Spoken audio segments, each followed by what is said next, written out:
It seems that we have a new name to finally talk about.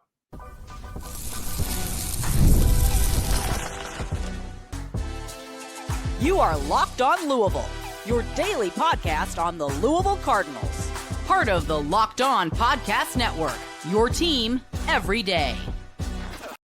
Card Nation, what's going on, everyone? Welcome into this Tuesday edition of the Locked On Louisville podcast. I'm your host, Dalton Pence. This is my fifth year covering the University of Louisville, third year hosting this show, and I want to take the time to thank you all for making us your first listen of the day. Just a reminder, the show is free and available on all streaming services 5 days a week. Your team every day. Today's episode is brought to you by FanDuel. Right now, new customers can get $200 in bonus bets when your first $5 bet wins. All you have to do, visit FanDuel.com to get started. On this thunderstorm-filled episode of the show, I hope that you all can't hear the violent roaring thunder outside of my window, but if you can, understand that I can't control the weather. Just like I can't control when we get any men's basketball news. The news has slowed down considerably, but we finally have a name to talk about. Rumor has it that Louisville is favored to land a big man from Greece. We'll identify who that is coming up shortly. Also on the show, we'll explain why Mikel Brown Jr. is going to be the catalyst for next year's team. We'll also dive into the state of ACC basketball next season and how much better, if at all, the conference projects to be in 2025-26.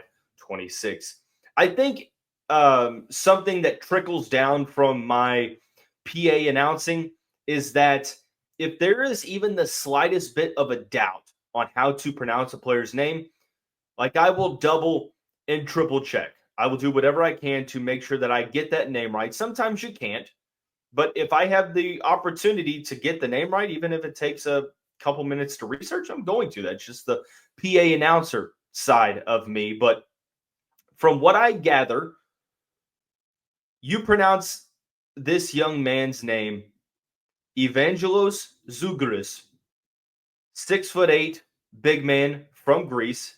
His nickname is Vangelis, and he is potentially the next addition for Louisville men's basketball. Now, of course, this is going based upon rumors. As we see with recruiting, things can change very quickly. So it's pretty important to understand. I'm not saying that Louisville is 100% going to or has landed Vangelis Zougris yet. What I'm telling you is that it seems like rumor has it that Louisville is favored. According to Prospects Greece on X at Prospects GR, an account that only has 62 or is only following 62 people, but has 1,000 followers. One of those being Adrian Wojnarowski, so kind of backs up the validity of the account. Yesterday said this, and I quote, Greek center Vangelis Zougris is close to making the jump to the NCAA with Louisville expected to sign the player. Now, full transparency, this was a name that I had heard over the past week. Didn't really want to bring it up because it's not my place to. With international recruiting, things are kept quiet by design. Programs don't want other programs jumping in at the last minute and trying to steal a recruit. But with the name surfacing on the mainstream level, we're going to talk about it. Evangelos Zougris is, like I said, a 6'8" forward / big man, weighs 250 pounds, plays for Peristeri BC. It's a team that competes in the Greek Basket League, the top league in Greece, one of the better basketball leagues in Europe. So like Sananda Fru, they could add another player with experience playing at an extremely high level. Zougris this season, at 20 years old, has appeared in 29 games, averaging about 17 minutes per contest, 7.3 points a game, 4.4 rebounds, while shooting 68.5% from the field, 0% from three, 62.3% from the free throw line.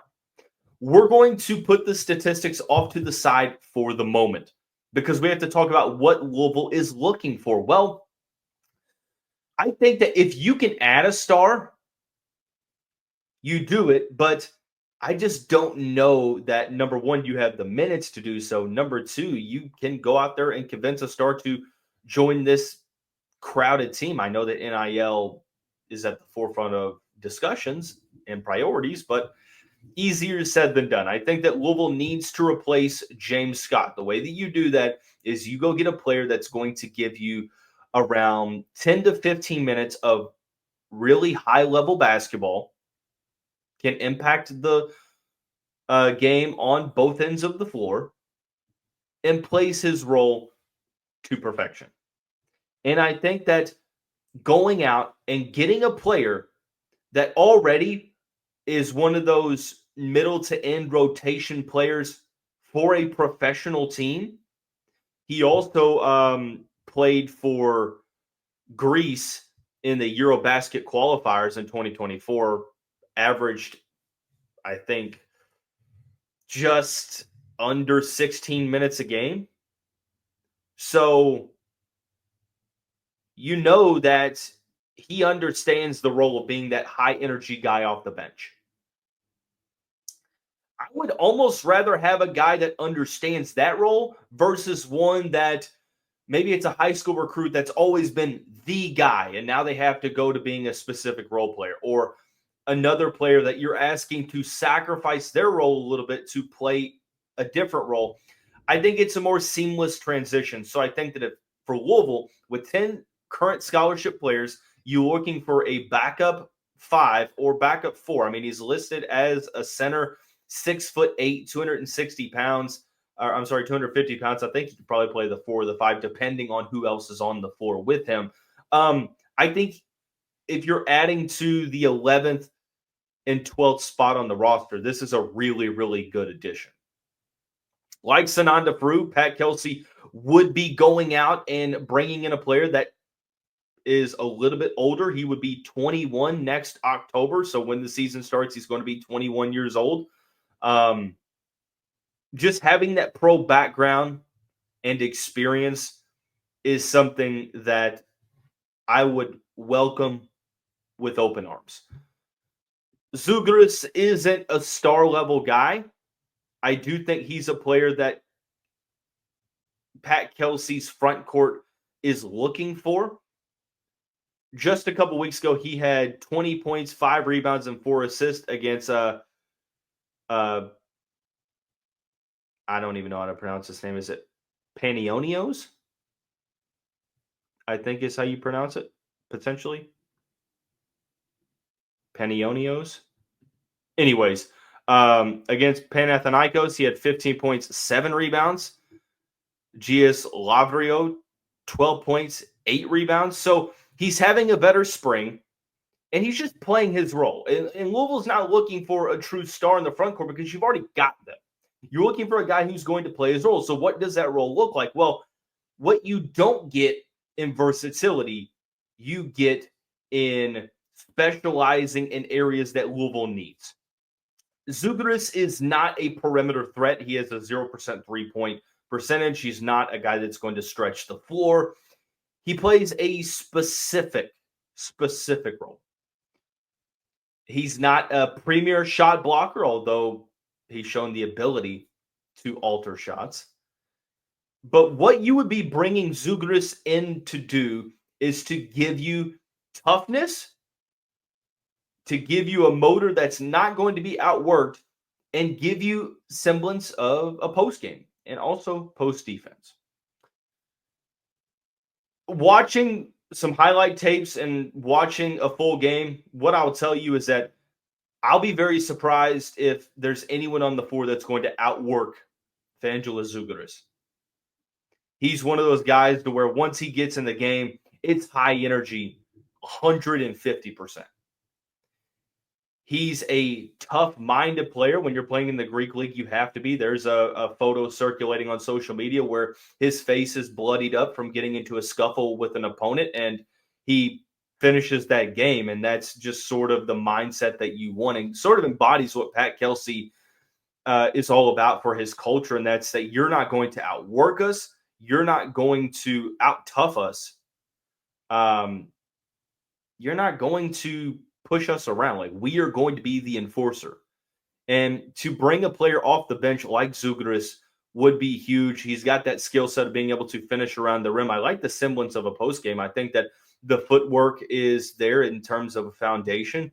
The post hooks that he's able to do, the attention to deep detail, and the willingness to rebound at an extremely high level and to affect the game in a small amount of minutes per contest. Like, I think that this is exactly what Louisville would need if you could go out and get a player like Zougris. Now, I can't speak to how likely this is, but it seems like where there's smoke, there's fire, and we're starting to hear more and more about it. So I really like this potential addition. Like, I think this would serve a couple needs. It would give you another body in the front court. It would give you a post option on offense. It would give you a solid interior defender that can bang down low, which is an aspect of that toughness that we talked about when discussing the Elite Eight and Final Four teams and how Louisville needs to adapt to be a little bit more like them.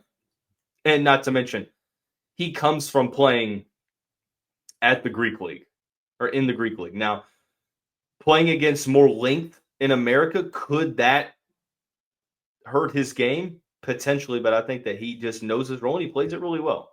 So there's something about adding players from really good leagues in Europe. He's been playing for a couple years.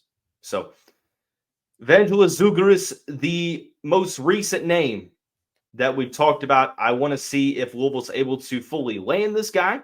And if they do, we'll talk a little bit more about what his fit would look like. But I'm on board if Pat Kelsey wants to add Zougris to fill out the back end of the rotation in the front court. So when we come back, we're going to continue to talk about next year's team. And I'm going to explain why Mikel Brown Jr., the true freshman, will be the catalyst for a team with many elite level veterans.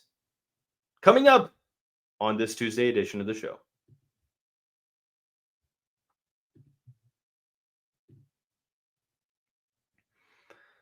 Card Nation, today's episode is brought to you by FanDuel. The NBA playoffs continue, and every night delivers highlight-worthy performances, major momentum shifts, and can't-miss moments. Whether it's a game-winning shot or a breakout player, there's never been a better time to get in on the action. FanDuel makes it easy to stay in the game before tip-off and live. With player props, performance trends, and same-game parlays, fans have way more options than ever to play smart and win big.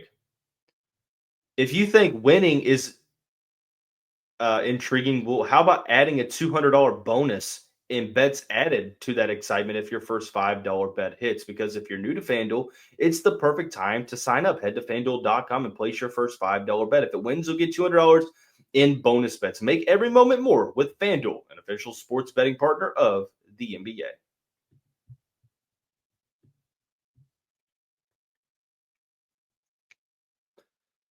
Thanks again, as always, for making us your first listen of the day. Just a reminder, Locked On Louisville, free and available on all streaming services 5 days a week. Your team every day. In this time of there being not much men's basketball roster news, we're just sort of in that hurry up and wait category and hurry up and wait period of time. I've done a little bit of more research into how the current 10 players on this team are going to mesh together, what that minutes distribution might look like, what the roles might look like, and more. And I keep coming back to this point that I think that it's going to depend a lot on Mikel Brown Jr. to be the catalyst for this team. And for those that don't know what catalyst means, I'm basically suggesting that Brown is going to be able to make the offense work and help it reach its highest ceiling. Now, I'm not saying that he has to be spectacular for Louisville to be good, because they went out and they got 3 elite level guards. They've got guys returning. They're set up, even if Mikel isn't the greatest player. But I do think he's going to be really good. And with each passing week, it seems like there are more accolades and awards and more recognition. Just recently, he was named the MVP of the Chris Brickley Invitational, scoring 29 points, just continued to put that elite skill set on display. I do want to take a look at a article from Cameron Salerno of CBS Sports. It's titled Darren Peterson, AJ Debansa headline 8 freshmen to watch during the 2025-26 college basketball season. And number 6 is Mikel Brown Jr. Basically, he says Brown is the highest ranked player to commit to Louisville in the modern recruiting era.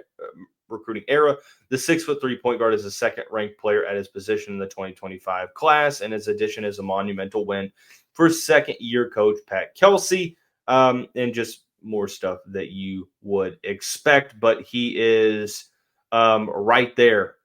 Actually, he's the 1, 2, 3, 4, actually the 5th player to watch. He's the 6th in the final rankings, but it's new for Louisville fans because we're not used to this caliber of recruit coming to the Derby City, right?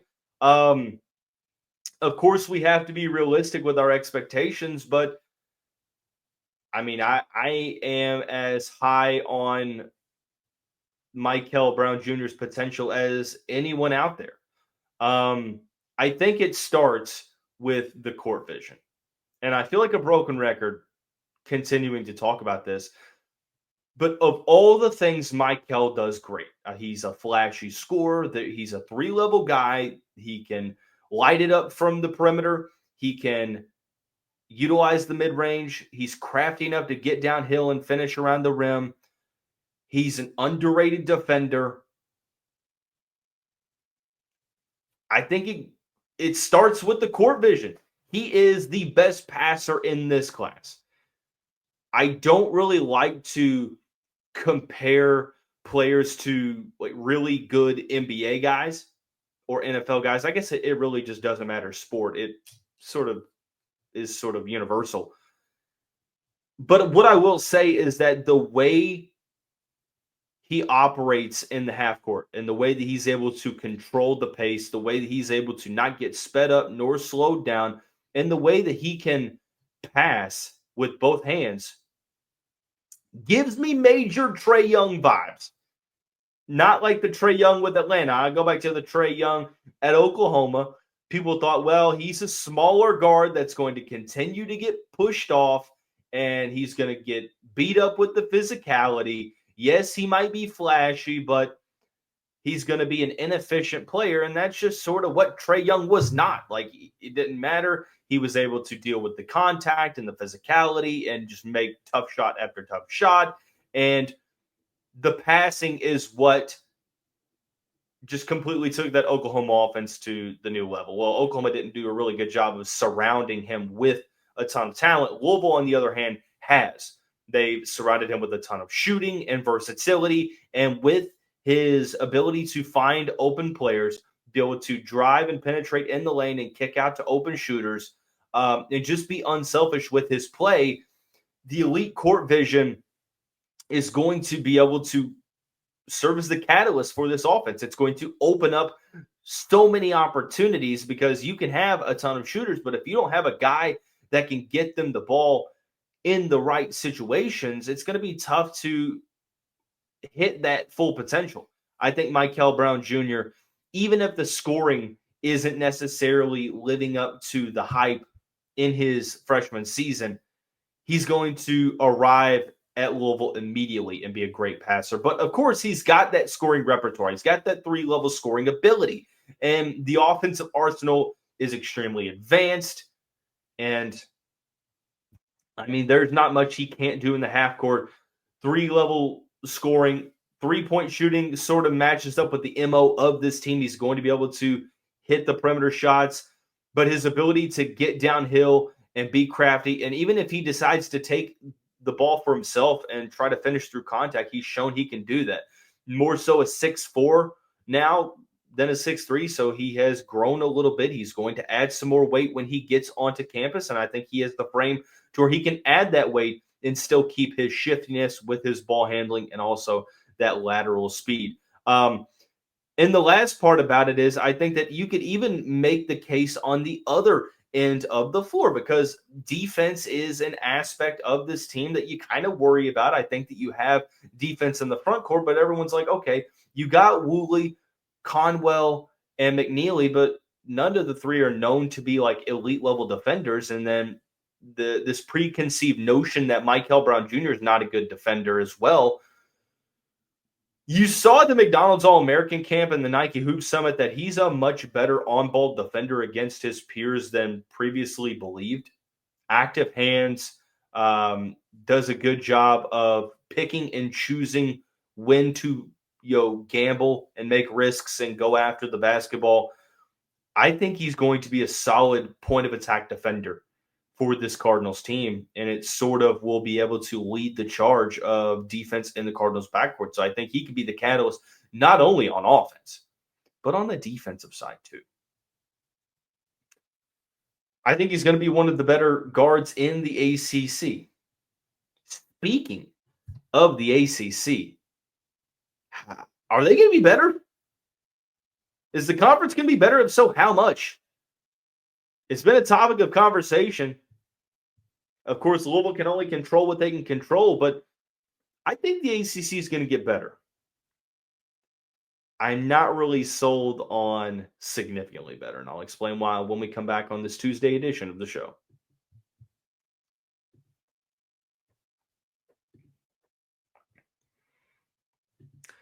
If you ever check your bank account and wonder where all your money went between dining out, online shopping, etc., it's easy to lose track. That's where Monarch Money comes into play. It's your personal CFO that gives you full visibility and control over your finances. Monarch Money isn't just a budgeting app. It's a complete financial command center where you can track all your accounts, investments, and spending in one place. So you just stop managing your money and start building your wealth. If you're managing money with your partner, well, now it's smoother than ever. You can track shared and personal accounts, set goals, and stay on the same page without the stress. Take control of your finances with Monarch Money. Use the code LOCKEDONCollege at monarchmoney.com for 50% off your first year. That's monarchmoney.com with the code LOCKEDONCollege for half off of your first year.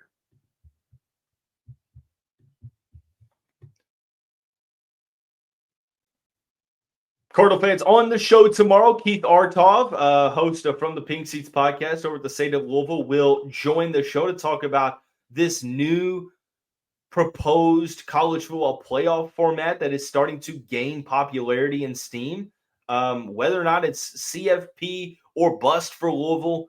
And we'll talk about a specific recruitment that Louisville is involved with, all coming up on the show tomorrow. But I wanted to wrap the show up today by discussing the state of the ACC. Roman Kelly and I, on the radio show yesterday, Mondays with Dalton Pence, had a discussion about how much better, if at all, the ACC is going to be next year.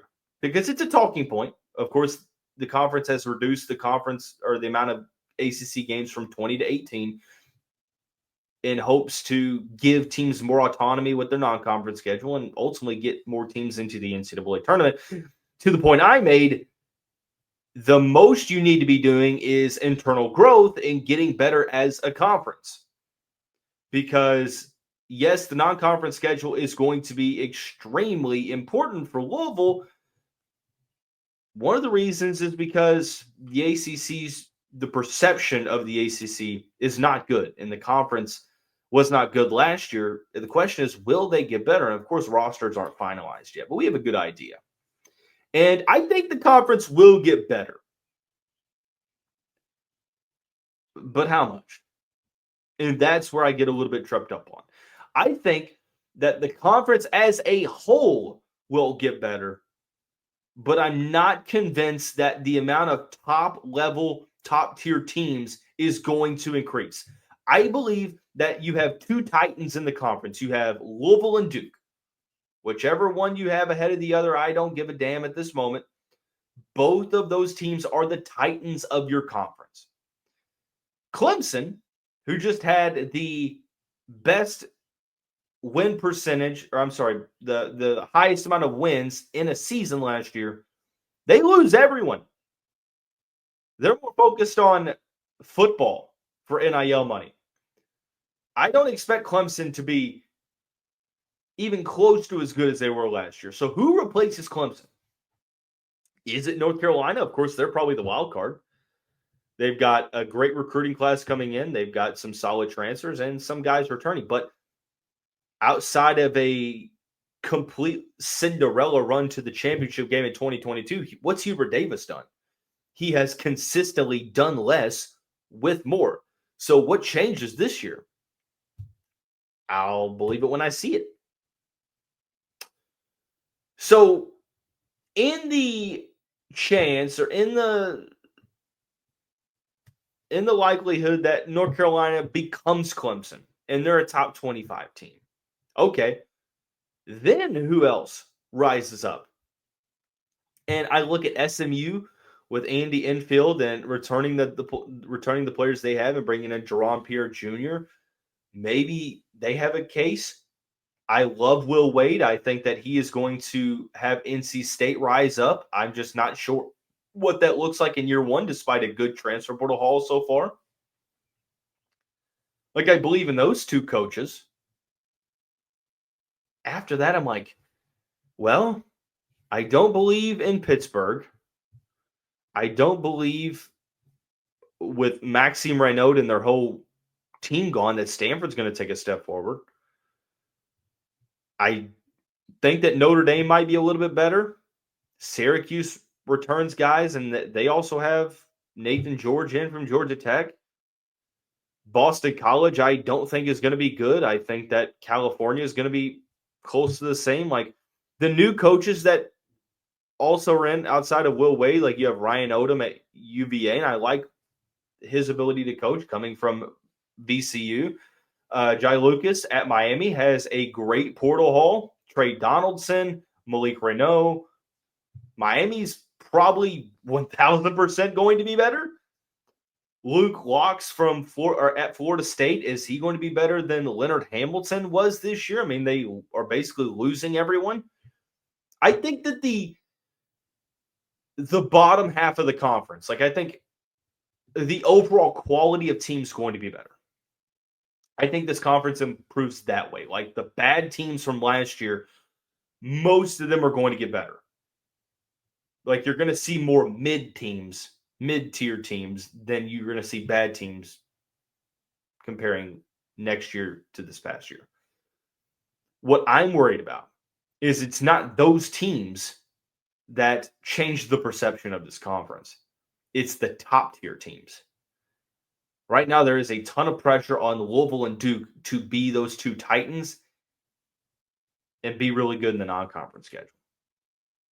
Because you're riding on a lot of hypotheticals at the moment. Like, I just don't believe in North Carolina at the moment. Like, I believe in the talent they have on the roster. I just don't believe in the coach.